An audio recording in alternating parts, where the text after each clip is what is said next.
ஓநாய்கள் காத்து கொண்டிருக்கிறது. வடக்கு கிழக்கு தெற்கு மேற்கு எந்த பக்கத்திலேயாவது நல்லா ஜெபிக்கிற ஒரு வீடு இருக்கும். ஏதாவது ஒரு வாலிப பிள்ளை ஏதாவது ஒன்றை கொண்டு நிற்கும். அனுபவம் இருக்கு அவங்களுக்கு? எனக்கு இருக்கு. நல்லா போய் கொண்டிருக்கும். நல்ல சவால் திடீரென்று வரும். அது பிசாசு. அப்ப அந்த இடத்துல அந்த அம்மா அப்பா அந்த வாலிப பிள்ளைக்கு சொல்ற பதிலை பொறுத்து தான் கர்த்தருடைய வேலி இருக்குதா இல்லையான்னு தெரியும். நாங்களும் எரும மாடு, நீ திருந்த மாட்டா, நீ மனுஷனா, அவனே இவனேண்டா போச்சு போச்சு.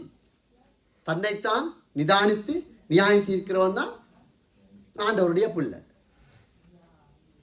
நீதிமானா எண்ணப்படுவான். அதனால நாங்க எல்லா பக்கத்திலையும் நாங்க யோசிக்கணும், சரிதானே? அதனால அப்படி வாழும் நமக்கு, குடும்பத்திற்கு, சபைக்கு பரலோகம் கொடுக்கும் எச்சரிப்போடு கூடிய ஒரு வாக்குத்தத்தம் இருக்கு.